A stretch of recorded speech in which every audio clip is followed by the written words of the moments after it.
We are welcoming two groups, a consecutive cohort that applied to graduate recently and was offered admission in March, as well as a concurrent cohort who applied from when they started university, so applied straight from high school, and now we're moving on to the second chapter of their undergraduate degree programs. So welcome everyone. You are in for 2 years of teacher education training. It will be a treat. We are here to help you and support you in your journey in completing the program. And by we, I mean the undergrad student services team. So Jane will introduce herself. My name is Mark Powell. I am the intermediate senior. I am one of the intermediate senior advisors and the Glendon advisor, and I do a bunch of other things in the undergrad program. My other intermediate senior advisor is Rosa Verdejo Williams, who will be helping out from time to time with junior intermediate or primary junior issues as they come up, or anything else that happens in the office. Teresa Boyle. Teresa is our primary junior advisor mainly, but Teresa is also taking care of our technological education cohort. And then there is the lovely Jane, who does, of course, your JI. Then she's taking care of our TMU cohort and our WABAN cohort. Anything else I'm missing, Jane? Anybody else that you have under your hat? CEC? Oh, yes, the CEC. How could we forget the CEC? Right? So that's the advising team. Excuse me. To support the advising team, there is Karishma Chand, who is our inquiries assistant. She'll be the person you speak to the most, I guess. Your first line of communication with our office might have been Karishma for any of the questions or concerns you had before the start of the program. And supporting Karishma and us is our newest addition, Hayden. Hayden is one of our work studies students who's helping us out in various projects that we're going to have over the summer and through the year. So small team, small but mighty. We take care of pretty much everything for you for the course of the BED program. So the next 2 years, we are your main, I guess, home. Jane will be your main point of contact. And we are very happy to see you and have you. And we're looking forward to starting the program with you at the end of August. At this point, I will turn it back over to Jane, and Jane can continue with her presentation. Thank you, Mark. See you guys. Okay, so we have Celia Popovich. She is our undergrad program director. She couldn't come today to welcome all of you, but did record her welcome. So I'd like to share that with you now.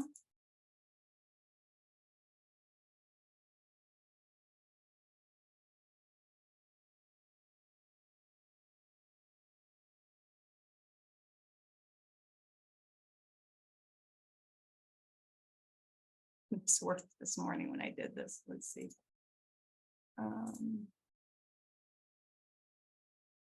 Everybody, my name's Celia Popovich. I'm an associate professor in the Faculty of Education, and I'm also the undergraduate program director. So I'd first like to start by extending a very warm welcome to you onto the BED program and congratulate you.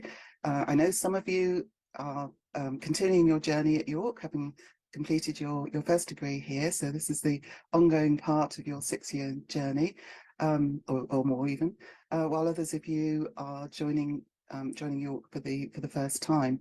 Whatever your route in, you're all extremely welcome, and we're really pleased to have you on the program. I've been asked just to say a few words, and I'll try and keep it brief. But there's kind of two main messages really that I'd like to get over. I've already said the first, which is a warm welcome, and the other is to do with helping you to identify where you can get help and support. So in thinking about this, it's taken me back to my own new beginnings each time I've started a new program or a new adventure in my life. And I can imagine some of the feelings that some of you may be having. You know, I'm sure you're excited. I'm sure you're looking forward to what comes next. But maybe some of you are feeling a little bit anxious as well, and perhaps concerned, wondering if you can do this. Well, I just want to tell you that yes, you can. You absolutely can do this. But sometimes you might find you need a bit of help along the way. So the amazing student advising team that you've met with this morning or meeting with are your go-to for almost, for most of the issues and questions that you have during the program. But specific academic concerns when you're on a course, the first thing you should do if you have any hesitation, concern, not sure what you should be doing, need further guidance, always ask the course director first. That's what we're here for. We want you to succeed, and we want you to we want to challenge you for sure, and we want you to learn, but we want to set you up for success. So in the first instance, speak to your course director, and most times that will resolve whatever the issue is. But just sometimes there might be something that for whatever reason doesn't get resolved through that route. In which case, that's where I come in as the undergraduate program director. So I'm here to really offer a sounding post and guidance for faculty and for students with all sorts of issues, because it's quite a complicated process, this whole university business. So yeah, so you come to me. I'm a human being. I'm not a fairy godmother, so I can't guarantee that I can wave a magic wand and solve whatever the problems are. But I'm certainly the person to channel concerns through, and I'll do my very best to make sure whatever the issue is does get resolved. What I'll say is, in my experience in this role, is that when I do see problems and issues, quite often they've reached a point where I've needed to get involved because they weren't sorted out at an earlier stage. So my I said I'd had two messages, but it's kind of a 2A or 2B, I guess, which is, if you have any concerns or worries, the best thing is to speak up early rather than late. So depending on what the nature of that issue and who you feel comfortable speaking to, it might be the student advisory team, it could be your course director, could be me, whoever it is, but don't hesitate. It's better to ask early, and then you're more likely to resolve the issue early on and have a happy resolution, than leaving it until it becomes a big problem. Okay, so that's basically what I want to say. Reach out, but I want to leave you with the thought that this is incredibly exciting. You are about to become educators yourself.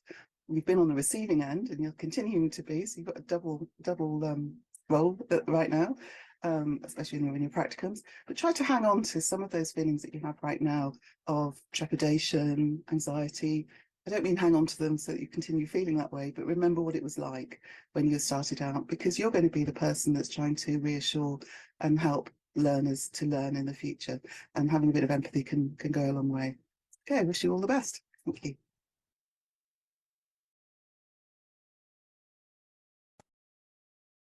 Okay, so now we'll get started. Maybe just before I say my thing, I just want to let you know that this PowerPoint will be posted to the education blog for all of you. So you don't have to make notes or remember everything I'm telling you this morning, because there's a lot of information to take in. So just sit back and enjoy and take it in. You can go to the blog afterwards, like next week, you'll be able to go and see the PowerPoint deck there, along with other information throughout the summer. One other thing, if you could please put your name viewing so that it doesn't say that it's Jane's iPhone or something like that. Just put your first and last name so that we can take attendance. That way we won't reach out and ask you to come to another session. And if you have questions, which I'm sure you all will, please wait until the end of this presentation, and then I'd be really happy to answer your questions. You can just put up your hand, you can ask them in the chat, and I've got my team behind me here who are going to help answer as well. Okay, so we'll get started. So today I will be talking to you about information and communication. So the advising package that was in your email, it was attached in your email. All of this information is in there. Admission requirements, academic and graduation requirements, support services to you as a Faculty of Education student, as well as a York student in general. We'll have Tan come on later on and talk to you about the experiential education. We'll have a discussion about enrollment, and then finally your orientation, which is the first day of the program, Monday, August 28th. Okay, so the blog. The blog is going to be the way I'll be communicating with you throughout the summer, right up until the start of the program on August the 28th. And then we'll move away from the blog, and then we'll instead work on communicating through email. But over the summer, I will not be sending you any more emails. All of the information I want to share with you, when I have something to share with you, I'm going to put it on the blog.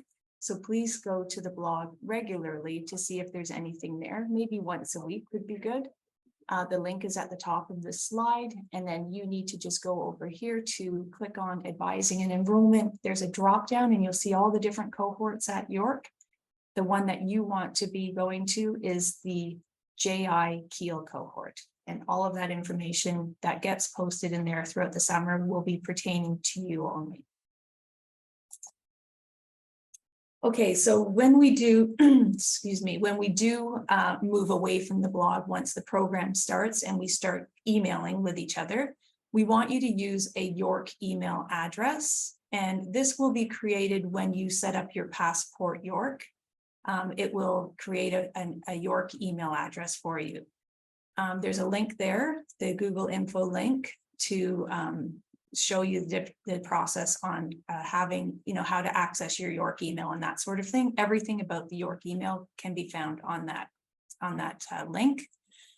And just to warn you, and many of you already experienced this just with our session today, my emails or any emails that come from our office tend to end up in junk and spam folders. So please, always, while you're in the program, keep your eye on your junk and spam. If we're trying to reach out to you, we don't want you to miss any important information. So please make a habit of keeping an eye on junk and spam.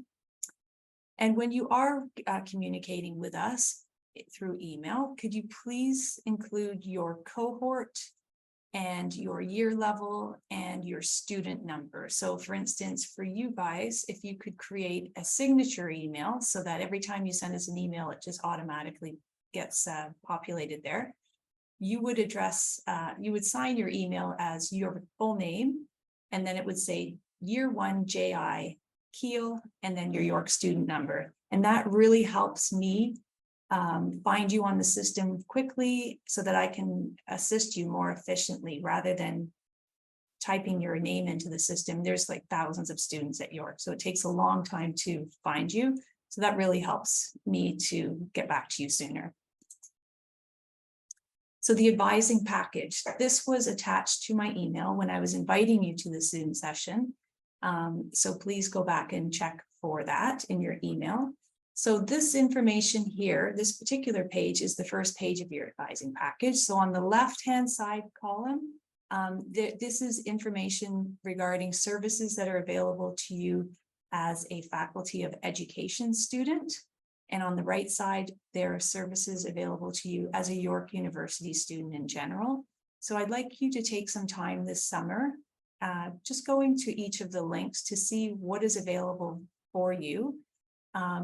And that way, come September, you're not searching everywhere when you need something. You'll be confident that you know where to find the information that you're looking for. Admission requirements. So there's 99% of you in this session today are consecutive students. So when you applied to our program, you were admitted on March the 1st. So at the time that you applied last fall, if you were still working on your degree at that time, then we need you to have a transcript sent to us that indicates degree conferred. It's because what would happen is your admission offer would have been a conditional admit because your degree wasn't completed at the time of applying. If you are York University students, you don't have to make arrangements to have these transcripts sent because we have access to the system. We can get them ourselves. So the only people I need to order these transcripts with degree conferred are those who were students outside of York. Okay. Concurrent teacher candidates. So I think there's one of you in my session today. Obviously, you're a York student, you don't need to get a transcript sent to me. But the requirement for you was that you maintained a 5.0 grade point average in your undergraduate degree. That makes you eligible to move on to our BEd program, and that you have no more than 12 credits outstanding from your undergraduate degree.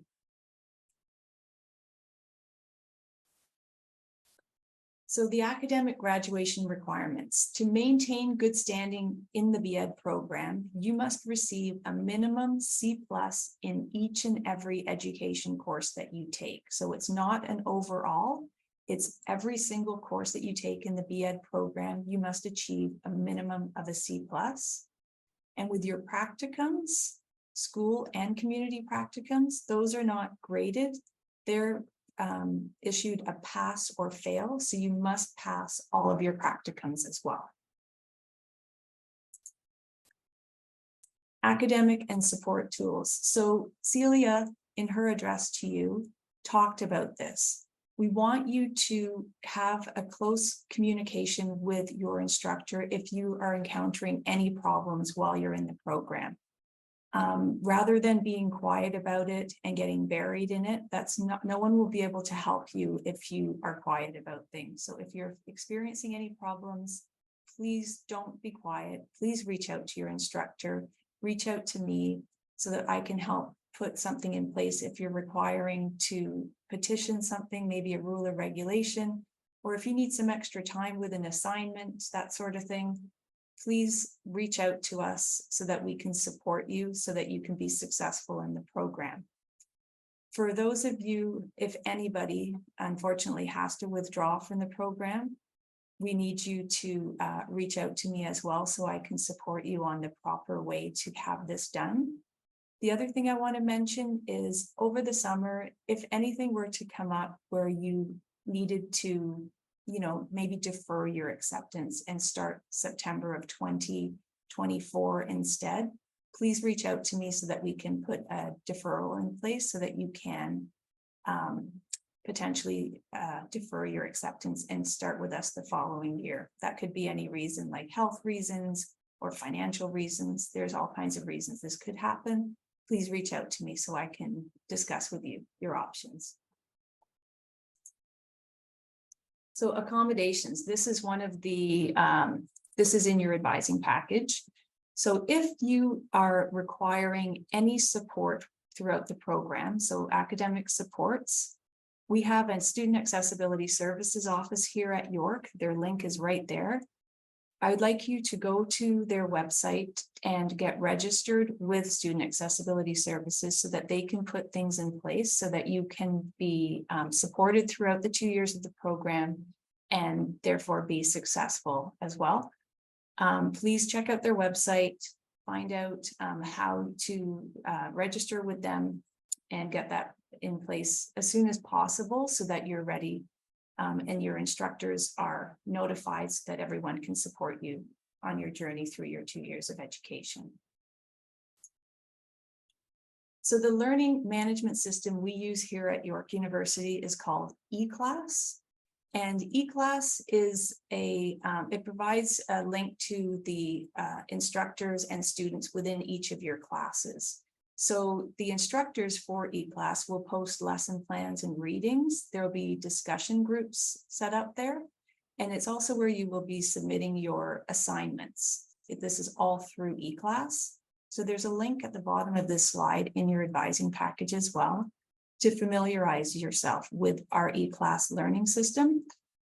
York University students, you're all familiar with it because you've been using it through your undergrad degree. But those of you who didn't do an undergrad at York, this is something that you could spend some time this summer familiarizing yourself with so that come the end of August when the program starts, you know how to find your courses and who your instructors are and the syllabuses and all of that information.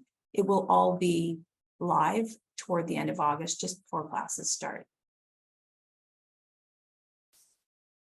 Attendance. So the Faculty of Education is a very different program to an undergraduate program at York or any other university.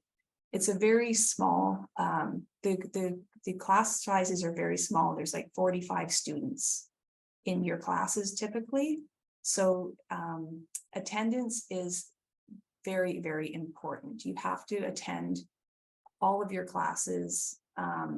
And it's not the type of program that you can ask your, fellow classmate to, take notes for you and fill you in what happened in class that day. It will be noticed if you're not in class, and you are required to come. So the Ontario College of Teachers mandates that this BEd program is a full-time face-to-face program. And so you must attend your classes regularly, so not miss class at all. And obviously, if you have a medical reason why you have to miss a class, you need to let your instructor know and that sort of thing, but don't make a habit of missing class. Attendance is very, very important. All of your classmates are relying on you to be in the class because it's a very much collaborative type of program where you're working in groups. So by you not being there, you're letting down your classmates in their learning as well. So here's some visuals of what the classes will look like. So a typical class that you'll be taking in your BEd program, this top picture here on the left, that's what a class would look like. So like I said, you're working in groups. So that's the picture of the students. They're working on a project together. The one below is a typical picture of your school practicum. So that could be you as the teacher candidate working with the students in the classroom, or that might be the mentor teacher that you're assigned to working with the kids as well. So the practicum experience. And on the right is just a visual of the online portion of it, which is the Moodle. So accessing your courses and doing your having group discussions and that through your Moodle. But just keep in mind, there are no online classes in the BEd program. It is all face-to-face. So while you're in the program, some different supports that you can tap into. We have an Education Resource Center, which is our Faculty of Education library. And currently they're under renovation. So by the time the program starts at the end of August, we're hoping the Education Resource Center is up and running, and that you'll be able to go and access different resources to help you with your 2 years in the program. Some of the things that they provide you are learning resources, course manipulatives, and that sort of thing. So there's all kinds of things that you can sign out from the Education Resource Center. The Mentor Teacher Resource Room, the MTRR, this is a link also that you should spend some time over the summer going through. It's a link between you and your mentor teacher, which is the teacher you'll be working with in your school practicum placements. And if you go in there, spend some time in that site over the summer, it will really help prepare you for your practicum placements and give you a better understanding of what is expected of you as a teacher candidate.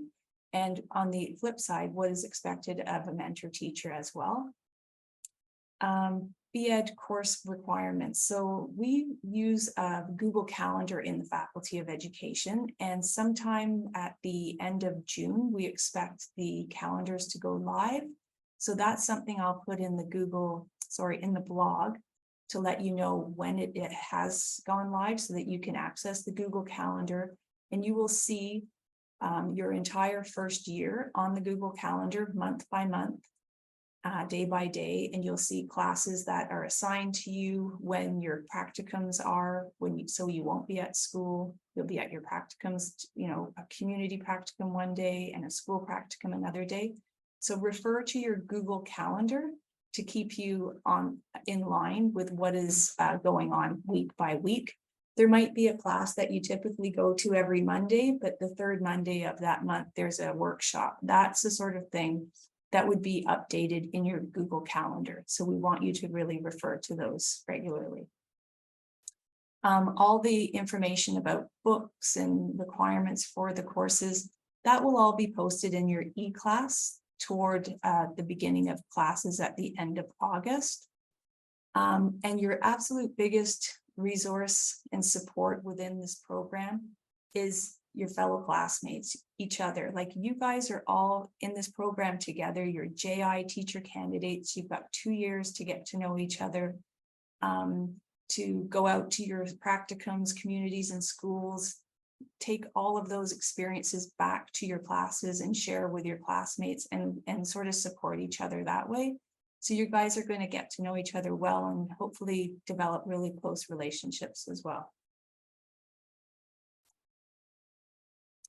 So the York Student Services and Resources. The York University Current Students website is one that you should bookmark on your computer because it provides you with links to lots of different services that are available to you at York. So that's something else. If you're not a York student, that would be good to spend time this summer doing.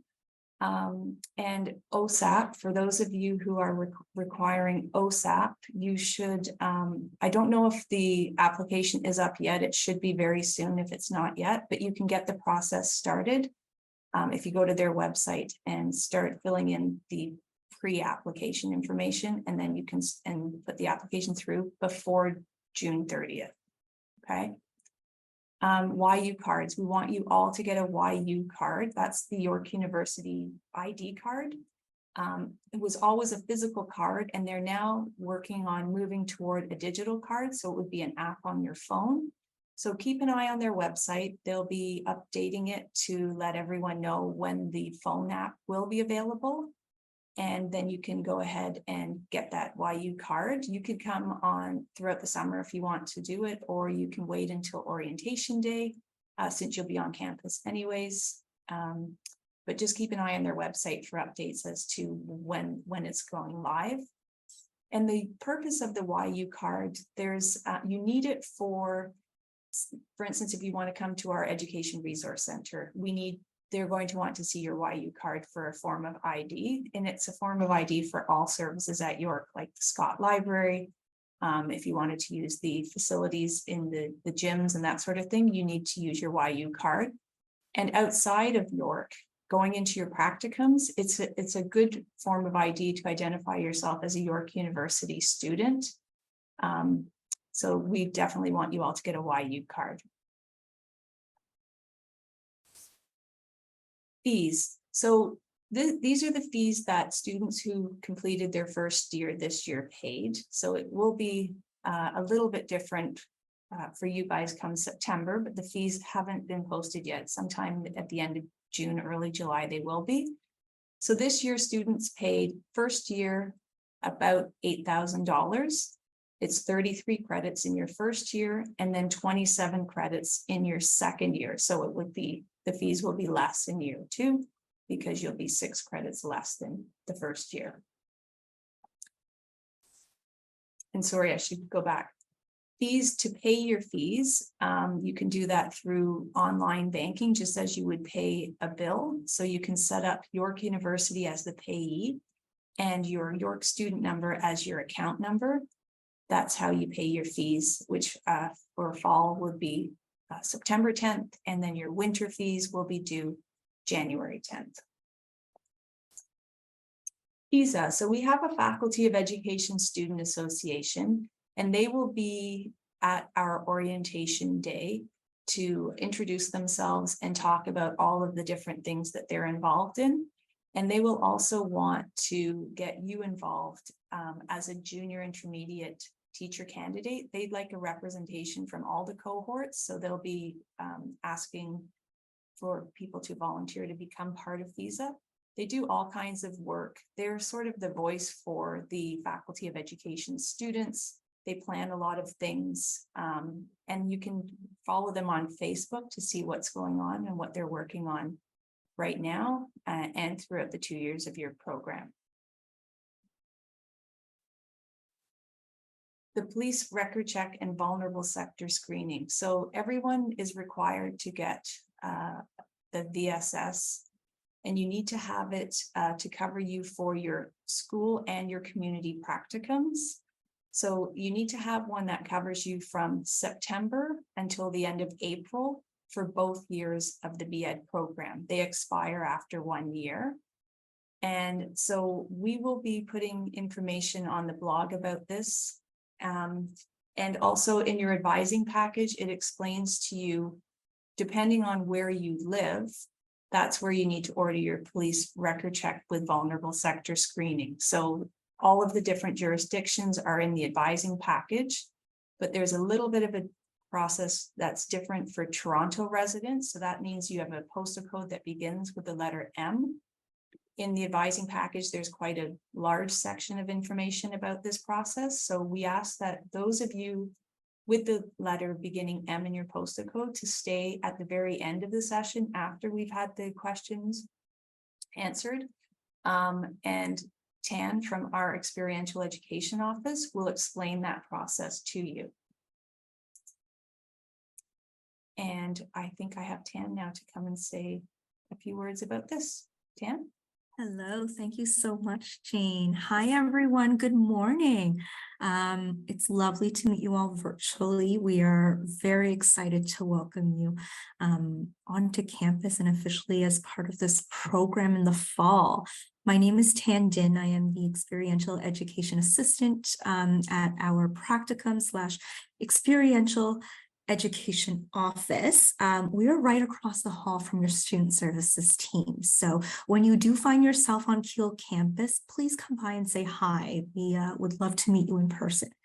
I wanted to take a little bit of time this morning to share about what your practicum will look like in your first year. And so we'll start off by just a little bit of an overview. In your first year, you are going to be completing 2 practicums. Your school practicum, which I'm sure you're all excited about, and then a community-based practicum. And we'll sit on this community-based practicum for a little bit. Because the intention in the first year is really for you to start grounding your understanding of all of the players that come involved when it comes to supporting students and their development, their learning, their growth. And so in your community-based practicums, this is what we want you to focus on. And community is quite diverse in terms of the types of experiences that you'll be able to get access to. But to give you a little bit of insight, some examples of community practicums could be after-school programs, such as tutoring programs. They could be recreational programs. Art-based museums programs. Some can be specialized focus, so for specific demographics such as special needs students. So it is quite a wide range, and so each and every one of you will have a significantly different experience from each other, and that's actually really exciting for when you do come back together and share those stories and share your learning. But before I kind of jump into what can you expect, what does this look like, I actually want to hear from you. So I'm going to wake you up a little bit and I want to invite you into the chat box with me and share your thought process. I'm going to type the question in the chat, but I want you to answer, why might a community connection be important to you in your teaching profession? So please come into the chat, share what your thought process is. Why is it important as a teacher to build those community connections? Why might it be valuable to you in your profession? Of course, we're thinking about, of course, the school community. So this could be after school programs connected to schools, but also on a larger scale, right? Other resources within communities, maybe in the larger community area that may influence students. Why might making these connections be valuable to you in your teaching profession? So I'll give you some time to share into the chat and we'll have a little bit of a discussion on what your thoughts are for community-based connections. I'm looking at some screens here. I think there's a lot of focus, so please continue to type. Thank you, Alex, for starting us off here. A little less informal to develop rapport. Yeah, so the interactions in a community-based program could look quite significantly different, right? Than when you are with students in classes, right? In a school-based program. What else? What are our thoughts in terms of community connections? Why is this important for you as a teaching professional to really engage in communities and and bring that forward to your teaching profession. Thank you, Aaliyah, for continuing us off here. I think it can build more of a holistic education experience for students. Absolutely, right? Because students don't stop learning once they leave your classroom, right? Learning happens all over the place, and especially within communities and all the programs that they may be engaged in. Duncan says students lead full lives outside of classroom. Exactly, understanding the people who influence the students and how they influence the students can inform our teaching and help connect with students. Absolutely. Learning from different professionals and open to new environments. Yeah, so this is for your professional development as well, right? Creating those connections. Community connections is important for you to get to know your community better, as well as to start building an understanding of different groups or resources that can benefit your students and your learning needs. Yeah, you're planting seeds right now, absolutely, to build that repertoire of resources that you could potentially be using down the line in your teaching profession. Connections are extremely valuable, providing us insights to different needs and interests in students of diverse backgrounds, right? Absolutely. Yeah, I see so many repetitions of, understanding diversity, understanding, how students socialize, how they interact, what are the different types of experiences and influences they have.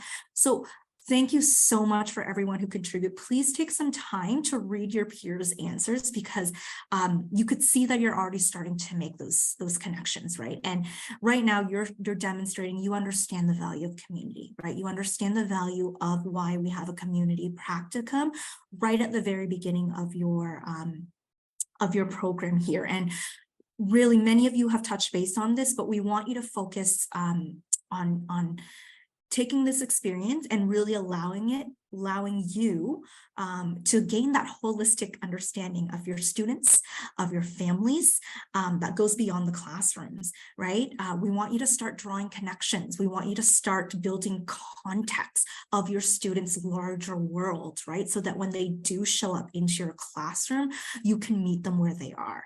And of course, like I mentioned before, the purpose of community practicum is to start diversifying your own professional network, right? Start connecting with other people out there who are supporting the same demographic that you are. Or even different demographics, right? Help allow the community practicums to encourage you to examine your own biases, right? Maybe you're working in a community that you're not familiar with, right? So help you inform your teaching practice, right? Of being culturally sensitive in your teaching, in your approach, and your interactions with students. And then, so we really want you to think about community practicum as not specifically honing in on your teaching skills, but it's that networking skills, right? It's the communications, it's the ability to bridge gaps and to engage in conversations that you can later bring into context when you are speaking to students. So thank you so much for all of your contributions, for sharing all of that. These are great insights, and you're already starting to make those valued connections. For your community practicum, it will start in September. So at the very beginning of your first year, and it will last you throughout your entire first year into April. You will all experience or engage in one experience per week. Each practicum will have significantly different hours than your peers. So it's not the same as your school practicums, where you're going to be more or less within your school practicums at the same hours. Your community practicums will look different depending on the nature of the programs that you're involved in. So in mid-July, you're actually going to get access to a link to an online portal where you will get to preview all of the community experiences that are available to you. Okay, these are all of our community partners that we work with. You'll get to see a description of the organization, a description or summary of the programs, and the expectations of activities that you will be involved in should you choose to be part or a successful candidate in that community practicum experience. From that list, you'll get about a 2-week window to choose and select your 5 preferences. So you get to choose what your 5 preferences are. So take a look at, where they're located, the hours that you're expected to commit to, and of course the program objectives and the types of experiences that you'll gain. You give us those 5 preferences. We take that information and work behind the scenes, and our goal is to match you with one of those 5 preferences. And you'll receive confirmation of your practicum, your community practicum, in August, at the end of August. Some important factors for you to know about community practicums is the majority of these experiences will be located in the city of Toronto. Not all of them, but the majority of opportunities will be in Toronto. And because they are here to support school-age students, they are typically offered outside of school hours. So you can imagine after school programs, right? Like late afternoons, early evenings. Some programs are offered during the weekend. There will be some programs that do have hours during the school day, but the majority of them, you can imagine that they are after school and outside of school hours. So what does this mean to you? It means to set yourself up for success. For that start of September, plan for travel, right? Plan for availability in those hours. And of course, you get to see what those specific hours are. So factor those in when you choose your 5 preferences and ensure that you can commit to those. Onto your school practicum now. Again, your school practicum, the first year, we want you to focus on building connections. We want you to start understanding all of the relationships that interact in a school community. So this includes classroom teachers, administrators, other community professionals that come into the schools to support students, such as speech and language professionals. We want you to really start engaging in these conversations. Start making these relationships and understanding how everybody plays a part in supporting your students. And of course, in your first year, you're going to be working alongside quite closely with your mentor teacher. This is the person that you're going to be co-teaching with, co-facilitating with, and you're going to be building that gradual release of responsibility to eventually have you feel confident in leading the classroom experiences. So your school practicums, they're going to start in January of 2024, and you're all going to start with 1 day a week with a cumulative period or a block period of about 3 weeks at the end of your academic year. This is when you're going to be entering the classrooms Mondays through Fridays full time. And so that gradual release of responsibility is going to set you up to feel confident to be fully teaching during those block periods. Some important factors for you to be aware of in your school practicum is that your practicum assignment will be given to you. So you are not selecting your schools. Jane's going to talk a little bit about zone preferences in a little bit that can affect this, but we will be placing you into your school placements. Now, keep in mind that York University has 6 school boards that we partner with. This includes the Toronto District School Board, Toronto Catholic, the York Region District School Board, York Catholic, and Peel Dufferin District School Board, and Peel Catholic. So those are the 6 partner school boards that we work with. That's for you to keep in mind in terms of where potential schools would be located, okay? Some other things that it's important for you to know in school practicum is that you're going to be supported, right? You're going to be supported by 3 branches. The first is your mentor teacher, which is your go-to person, right? This is your person who you're going to be shadowing, who you're going to be learning from. You're going to be exposed to their professional experience and how they've navigated the profession. You're also going to be supported by your practicum facilitator, who is your faculty liaison here at York University. And they're going to support you and your mentor teacher navigate your practicum experience. And really the ultimate goal is to support you to succeed. And then, of course, there's us here at the practicum or the experiential education office at 134 Winters College. We are right across the hall from Student Services. If you're on Keele campus, you're more than welcome to come visit us, and we're happy to support you in person. The next slide will also kind of share some email contact where you can reach out to us. Before I wrap up, I'm going to engage you one more time in the chat box, and we're going to talk about how to prepare yourself for success in your practicum as you start thinking about the fall. And the first point of conversation I'd like to chat about is professionalism. So please hop into the chat and share. What are some things that you would want to consider and need to consider now in terms of professionalism as a teacher?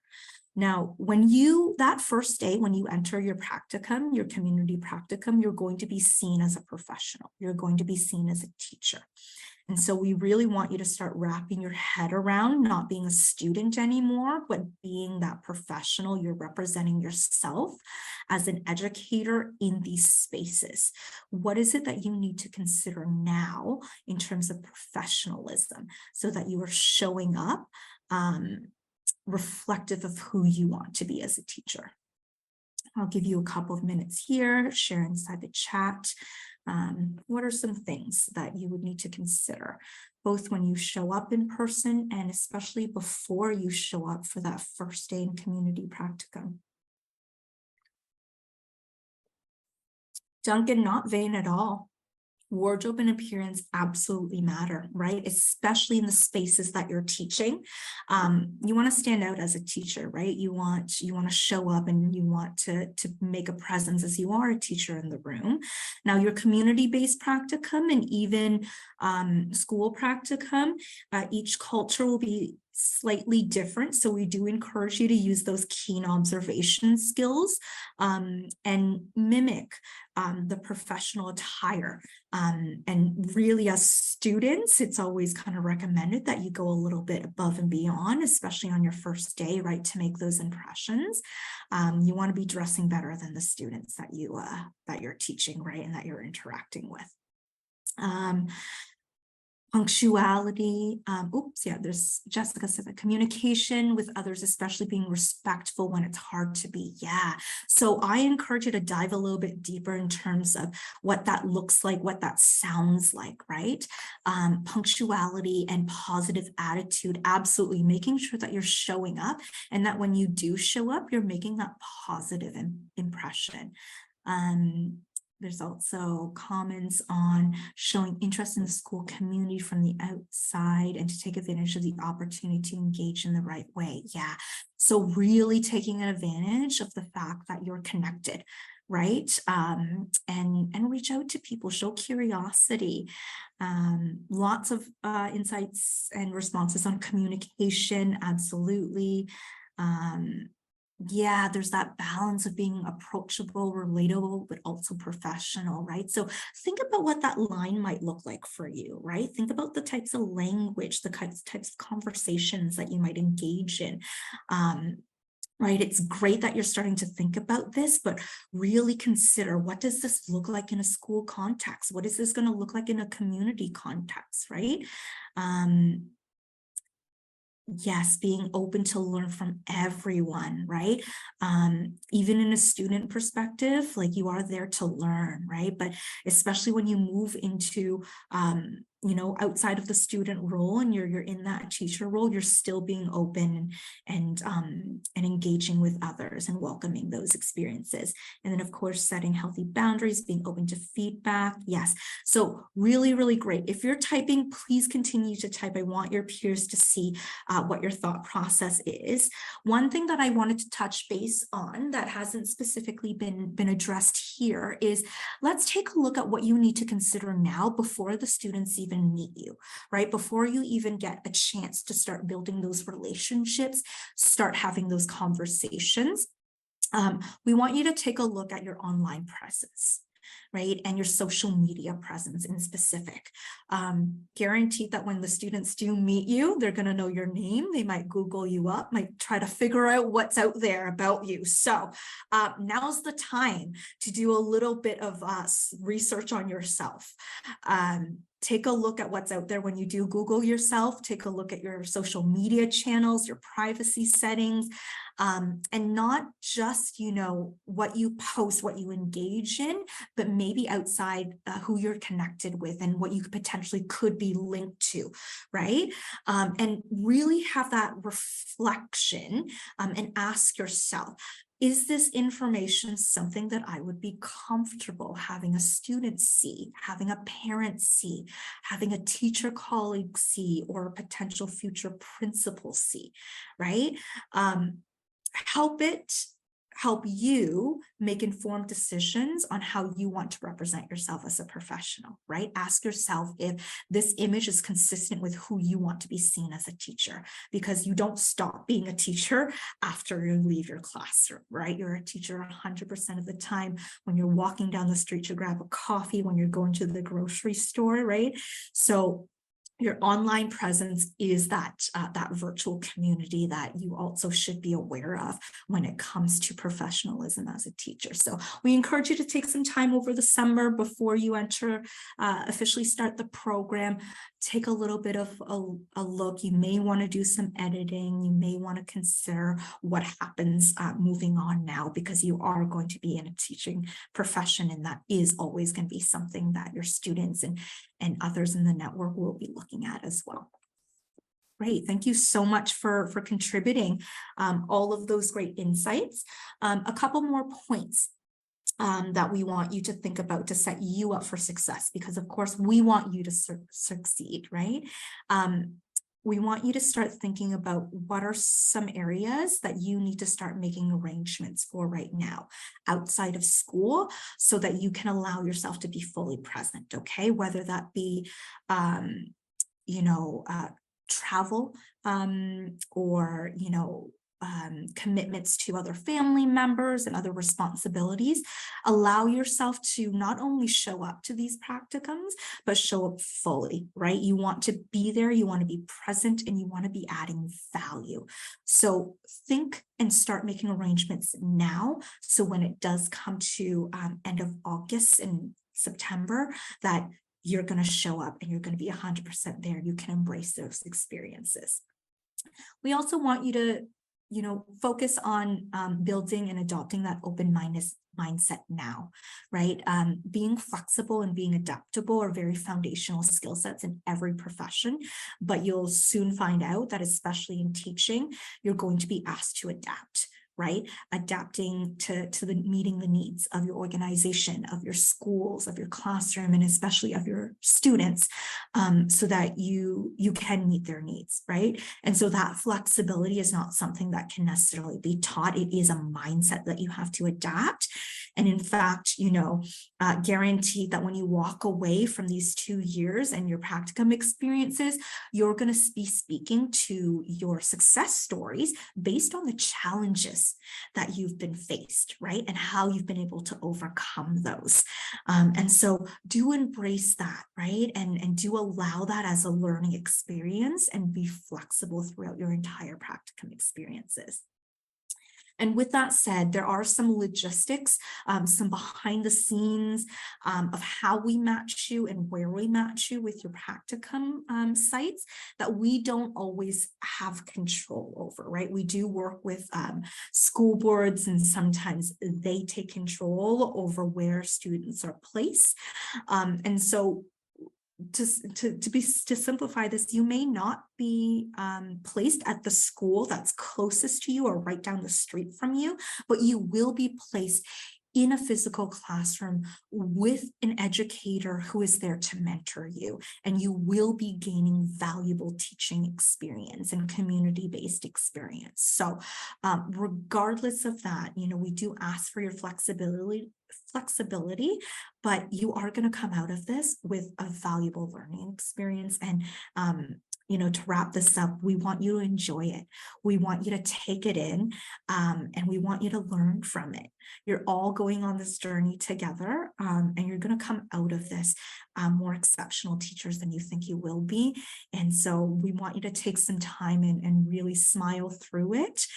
Bring the energy, bring the enthusiasm. We have the enthusiasm for you because we are really excited to support you and welcome you onto this journey. And with that said, we have some contact information here. The MTRR blog that Jane had referred to before, please take a look at that through the summer. It has all the information that you may need to start off with practicum. If you have any curiosities or you need specific support with your community-based practicum, please reach out to us at our community practicum at edu.yorku.ca email. If you have any school-based practicum support needs, please reach out to us at our practicum office at edu.yorku.ca. And then at the end here, you do see Lindsay Lamore's name. She is the Associate Director of Experiential Education. She oversees all of our practicum students and their placements.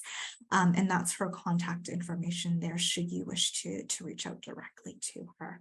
With that said, thank you for your time. We're so excited to welcome you, and please come say hi to us when you're on Keele campus. Thank you, Tan. Okay, so to tie into the practicum, the school practicum placements, this is the zone map that the practicum office use to find your school placements. So what in the advising package, you have the link to this zone map. So we want you to do this before May 20th.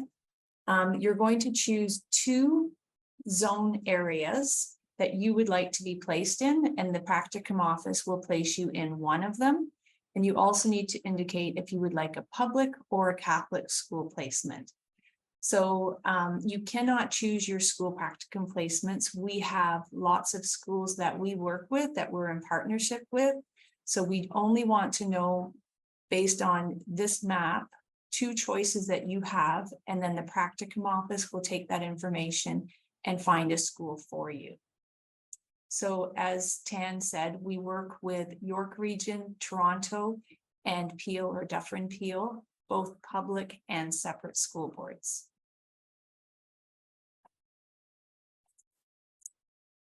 Courses. Okay, so for the first year of your program, all junior intermediate teacher candidates will take the courses on this slide. The 2 courses that you will enroll yourselves in, which this information is also in the advising package. You need to enroll in your school practicum placement. So your EDPR 2000, I'd like for you to get this done today if possible. You enrolling in this school practicum placement course prompts me to complete your enrollment for you. So if you don't enroll in EDPR 2000, I won't be enrolling you in your courses either. The other course that you're going to enroll in is your One Education elective, and those will be posted on the blog early in June, and you're going to choose one of the education. So they're all listed as EDUC.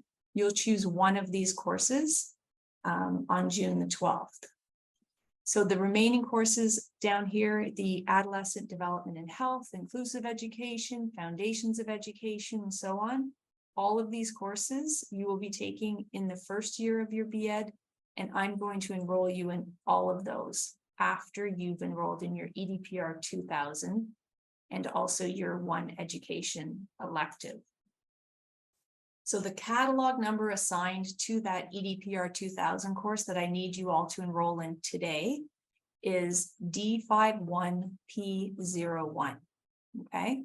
And then in early June, we're going to list in the blog the education elective choices, and you're going to choose one of those only, and you'll enroll in that on June 12th. So that's all you have to do for enrollment of your first year, and I'll take care of the rest of it for you.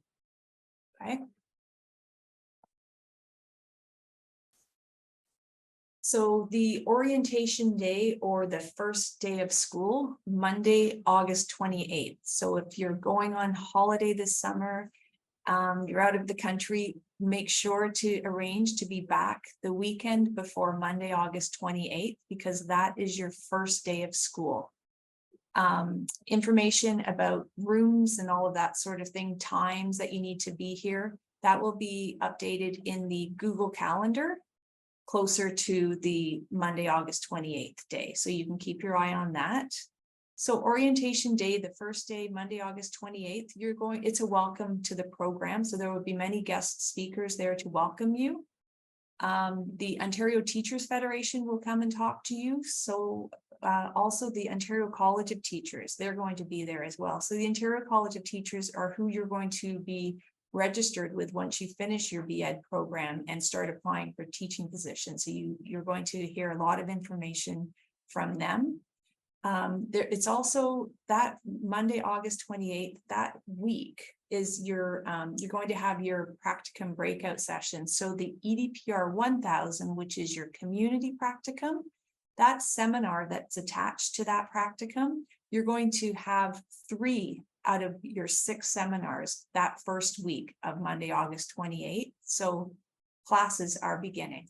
So you'll meet your practicum facilitator and everyone who's enrolled in the class with you. You'll also do a session on familiarizing yourselves with eClass.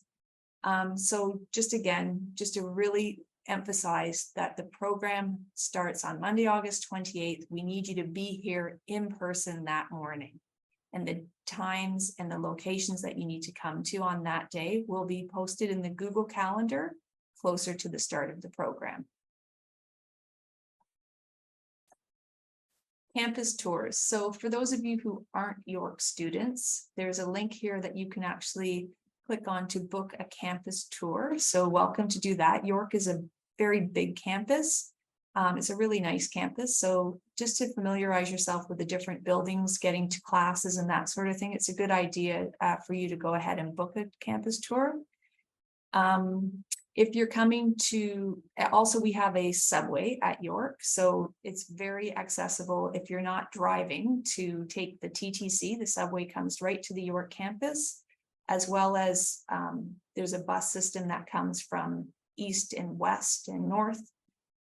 So very accessible by public transit. If you are driving, I would recommend parking in the Founders lot, which is at Steeles and Founders.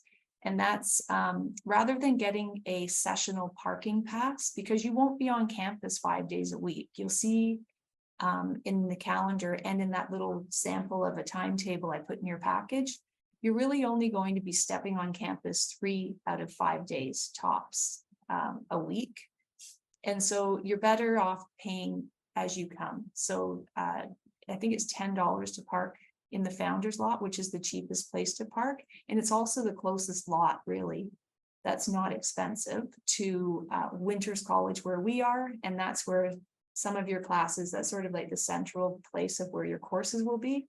And then you just go to different buildings from there. So Founders lot is really the best lot for you to park at because it's the cheapest and it's quite near to Winters College. But you can look at the campus map, and if you want to choose a closer lot, which will cost more money, if money's not an option, you're welcome to. There's lots of parking at York as well. Okay, so we are looking forward to meeting you this fall. We're in Winters College. So undergrad student services, we're in 128 Winters College. Our office hours are Monday to Thursday from 9 to 4. And in the summer, we close at 3 on Fridays. If you want to send us an email, it's osp@edu.yorku.ca. If you want to send me an email directly as your JI advisor, you've got my email address in the advising package. Throughout the summer, if you want to check out what the faculty or staff are doing in the Faculty of Ed, there's a link here to our news and events. The blog, please always be checking the blog regularly throughout the summer. That's where I'm going to be putting this PowerPoint. I'm going to be putting the link in July for you to choose your practical placements. I'm going to put early June, the elective choices, so you can enroll in that one education elective. Anything I want to share with you, I will not be emailing you this summer. I'm going to put it in the blog. So please make a habit of just checking there regularly. The checklist. So all of you need to have created your Passport York so that you can enroll in the courses that I would need you to enroll in, like the EDPR of 2000. I'd like you to enroll in today. We want you to fill in your zone choice for your school practicum placement. So click on that link. We'll open up the map and choose your public or Catholic and 2 zone choices so that the practicum office can work on finding a school for you. Enrolling in the elective. So that EDUC elective, which I told you I'll put in the blog early June, on June 12th, you need to enroll in only one education elective. I need you to pay your deposit of $300, whether you're concurrent or consecutive. Everyone needs to pay this deposit fee by June 15th. And this can be paid by direct deposit. So just as you would pay any online bill, you make York University the payee, and your York student number is your account number. And then that $300 will just sit there in the account until the fall fees are due, which is September 10th. And they'll draw that $300. They'll apply that to your fall fees. And then the remaining fees will be paid via same way, online banking. The police record check with vulnerable sector screening. We don't want you to get the process started before July 1st because we want it to be valid, covering you from September until April. Okay, so if you have one now, you might have gotten one a couple of months ago. Your school practicum placement doesn't start until January. So a lot of boards will say that it's too old because they won't take it if it's 6 months old or older. So by July 1st, please work on getting your vulnerable sector screening, and then you'll keep that original in your hand. You don't give it to anybody. If your school or community practicum asks to see it, to make a photocopy of it, fine, but always hang on to the original. And we don't need to see it here at York. It's only for your practicum purposes. For transcripts, so those of you consecutive applicants, when you applied, if you were still working on your degrees and you're coming up for your convocation now, or even if you're taking a course this summer to finish off, your offer of admission was conditional on us receiving these transcripts that say degree conferred. So please make sure that you have that ordered for us so that we can have it by July the 15th. And if you are taking a course this summer, maybe there's a course you need to wrap up and you're going to convocate in the fall, we would ask that you get an official letter from your registrar's office indicating that you will be graduating in the fall. Okay. All of this information is only for students who got their degrees or are finishing up degrees outside of York. Otherwise, we can access it on the system ourselves. And one final mention, keep your eye on the MTRR. It will prepare you for your school practicum. So spend some time this summer on that. And also please regularly go back and check the education blog because I'll be sharing information there from time to time throughout the summer. And that is the end. I will stop recording. And you guys can put up your hands and please ask questions.